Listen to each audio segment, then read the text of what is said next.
to love him non-selfishly. I've still got a little bit of time to love this woman on her terms, not on my arrogant, contumacious terms. I haven't been able to use the word contumacious for such a long time. It's like pusillanimous. Now, what you find is that you're so glad to have time.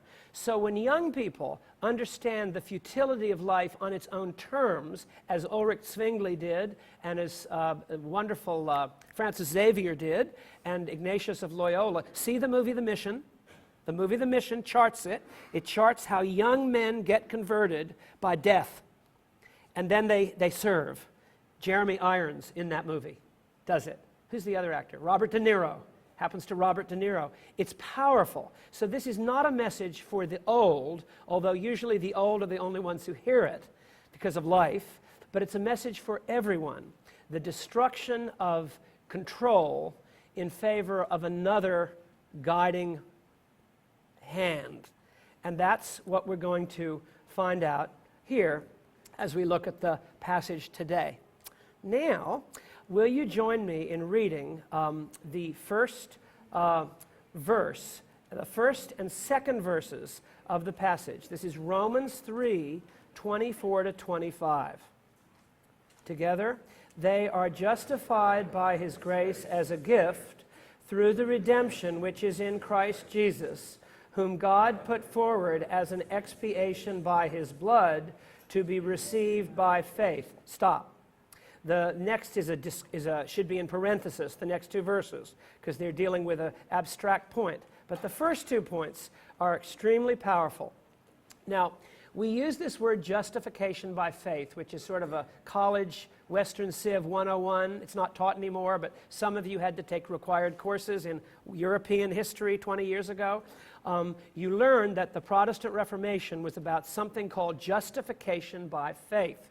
Well, what it really was about a couple of men, young men, and some women who helped them, whose lives collapsed in the face of a teaching which did not get them relief from the stress of judgment. These were young men who were trying to find an answer to their sense of self and trying to define their identity according to a number of counsels and advices that were given them to do a lot of stuff. And they realized, because they were gifted with self-understanding, that you cannot find your answer by doing. I'm going to talk about Roberto Rossellini in the 11 o'clock service, and I'm going to talk about how Isabella Rossellini loved the fact about her father, and I was twitted about it very properly as I came in the room, that her father stayed in bed all day. He stayed in bed all day. He created the great movies of the 20th century. The great movies of the 20th century. This man created. But his daughter remembers him being in bed all day. And she said she now, thank God, associates laziness with wisdom. And whenever she meets a person who is lazy or who appears to be lazy, she listens for a great truth to come out of the person's mouth. Now, that's correct. That is the truth of life. I'm a type A, but I'm in recovery. You're probably all type Bs, right? I have yet to meet a type B in an Episcopal church. In almost 35 years of ordination, I have yet to meet a type B in an Episcopal church, except someone who was dragged there on Christmas Eve. Now, what I want to say is that justification by faith is simply a very big historical concept for a very real thing, that you cannot derive your identity from anything that you bring to the table. That's what the teaching is, that identity and therefore security cannot be derived from anything you bring to the table. There are many ways we know that is true because all of us distrust ourselves. I've often told you about very beautiful women who regard themselves as fat or not beautiful, or very successful men who regard themselves as frauds, very high energy people who regard themselves as total failures, artists who write very successful books, miserable people, even though the world is telling them how great they are. The moment they get complimented, they go nuts because they have another voice which says it's not true. And identity, which is called in the Bible justification, notice verse 24. Let's just read the first phrase together. They are justified by his grace as a gift. Well, justified means I have an identity. I don't have to, if I'm a young woman, I don't have to be like a successful man. If I don't have to be like they're telling me to be like a successful man. Nor do I have to be justified by being the woman that my grandmother was. None of that has anything to do with who I am. I don't have to have children to be justified. I don't have to have a success in my particular path of work to be justified. I think I do, but just be successful. I challenge you, by the way, to be successful. What you will find, there are a few of you probably who have been successful at one point in their lives. It passed very quickly. It passed very, very quickly, but a few people have actually been successful at one point in their lives. For example, Nick Kershaw. He's my perfect example of that. Nick Kershaw from the 80s. Who knows who Nick Kershaw was? This is very interesting. He did a song called Wouldn't It Be Good? In 1984, it was #2 in England and #5 in this country, and he was truly the most famous singer on MTV for 3 days. And he has, you'll look up Nick Kershaw, and you will find this man who is totally famous for literally 5 minutes, not just figuratively. And he has spent the last 20 years trying to figure out what went right. And he is a classic case of someone who is really, really, really high profile. I mean, I live for this man. His song so connected with my life that that video, I mean, it spoke for me. Now, my point is that try being successful. Maybe you have been. And you will find, whatever form success has taken you, that its power to give you satisfaction is fleeting.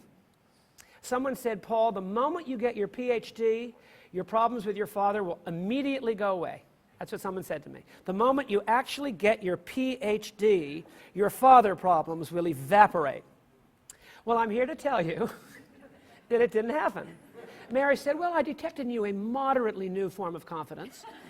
Some percentage of self-esteem, perhaps, but it comes and goes. Now, so what we find, whether we're failures and we're on the downside of it, and we feel that our life has really not been at all what we had hoped it would become, and we actually feel pretty bad about it, and our heart sinks when we think of how poorly it has gone, or whether we actually, by some amazing fact, briefly were successful, we know that we are not justified by it, simply empirically, because it leaves. It just leaves. There's only one thing I really ever wanted to be. I wanted to be the preacher at the Memorial Church in Harvard. That's my little goal, to be Peter Gomes' successor at the Memorial Church at Harvard. I considered that, and my family considered that, if you're going to be in the ministry. And Paul, I don't understand why you would ever want to do that. But if you're going to be in the ministry, surely the only possible justification of such a course would be to be the Pusey minister in the Memorial Church at Harvard Yard. Well, I was very delightedly and happily and ironically informed by Mr. Gomes one day, Paul, the chances of your ever having this position are 5 million to 1.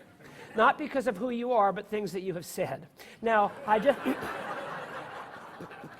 are roughly 5 million to 1. And he's a very good friend of ours. Peter Gomes is a man we love and know well. But he said the chances, so whether it's success or whether failure, we are not justified by works, which is what you bring to the table.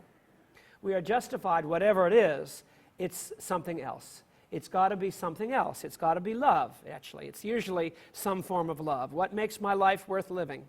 What makes my life worth living is how much I'm loved. And I think Warren Buffett said it. I think he's the one who said it, or somebody else. Some really famous person like that said it, that really, if there is anything at all about justification, it has to do with something like lovableness, not anything you do. It's the darndest thing.